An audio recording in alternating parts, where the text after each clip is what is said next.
TRS party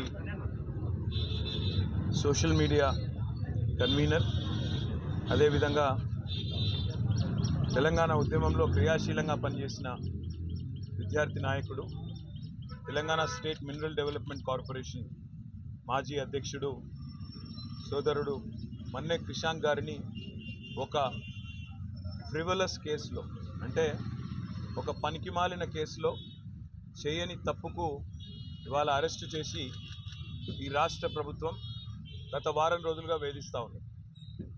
తప్పు చేసిన రేవంత్ రెడ్డి ఇవాళ బయట తిరుగుతూ ఉన్నాడు.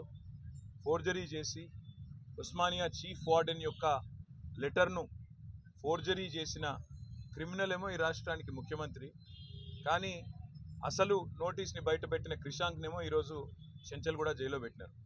దీన్ని బట్టే చెప్పవచ్చు ఈ రాష్ట్రంలో వ్యవస్థ ఎట్లా పనిచేస్తూ ఉంది, ఈ రాష్ట్రంలో ప్రభుత్వ పనితీరు ఎట్లా ఉందో దీన్ని బట్టే చెప్పవచ్చు. ఇవాళ ఈ రాష్ట్ర ముఖ్యమంత్రిగా ఉన్న రేవంత్ రెడ్డి గారిని నేను అడుగుతా ఉన్నా, క్రిషాంక్ కనుక పెట్టిన సర్క్యులర్ తప్పైతే నేను ఇదే చెంచల్గూడ జైల్లో నేను జైలుకి పోతాను. ఒకవేళ నువ్వు పెట్టిన సర్క్యులర్ ఫేక్ అని మేము రుజువు చేస్తే నువ్వు జైల్లో కూర్చుంటావా అని చెప్పి నేను రేవంత్ రెడ్డిని అడుగుతా ఉన్నా.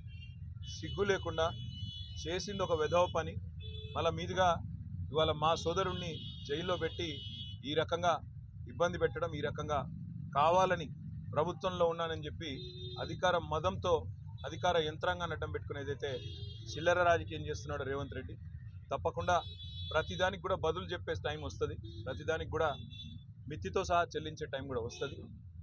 ఒకటి మాత్రం పక్కా, ఇప్పుడే క్రిషాంక్ గారిని కలిసినాను నేను, చాలా ధైర్యంగా ఉన్నాడు, చాలా నవ్వుతూ చిరునవ్వుతో చెప్తున్నాడు, ఏం కాదన్నా, నాకేం పర్వాలేదు, నాకు ఉద్యమము కొత్త కాదు, కేసులు కొత్త కాదు, ఏం పర్వాలేదని చెప్తున్నాడు. చేయని తప్పుకు ఇవాళ వారం రోజులు జైల్లో ఉన్న ఆయనలో ధైర్యం మాత్రం సడలేదు. ఆయన శ్రీమతి కూడా ఇక్కడే ఉన్నారు, సుహాసిని గారు, తను కూడా ధైర్యంగా ఉంది, తన కుటుంబం కూడా ధైర్యంగా ఉంది. నేను ఈ ప్రభుత్వాన్ని డిమాండ్ చేస్తూ ఉన్నా, చేసిన వెధవ పనికి ఇప్పటికైనా క్షమాపణ చెప్పి వెంటనే క్రిషాంక్ని విడుదల చేయండి. లేదా నిజంగానే రేవంత్ రెడ్డి నీకు దమ్ముంటే నువ్వు ముందుకు రా, ఎక్స్పర్ట్స్ ముందు పెట్టు, నువ్వు పెట్టిన సర్క్యులర్ పెట్టు, క్రిషాంక్ పెట్టిన సర్క్యులర్ పెడదాం, ఏది ఒరిజినల్లో తెలుద్దాం, ఏది డూప్లికేట్, ఏది ఫోర్జరీ తెలుద్దాం, ఆ తర్వాత ఎవరు చెంచల్గూడలో కూర్చోవాలో కూడా తెలుద్దామని చెప్పి కూడా నేను రాష్ట్ర ముఖ్యమంత్రిని, ఈ రాష్ట్ర ప్రభుత్వాన్ని డిమాండ్ చేస్తూ ఉన్నా. ఇకనైనా బుద్ధి తెచ్చుకొని, ఇకనైనా సిగ్గు తెచ్చుకొని, చేసిన తప్పును సరిదిద్దుకొని మరి వెంటనే క్రిషాంక్ని విడుదల చేయాలని చెప్పి కూడా నేను డిమాండ్ చేస్తాను.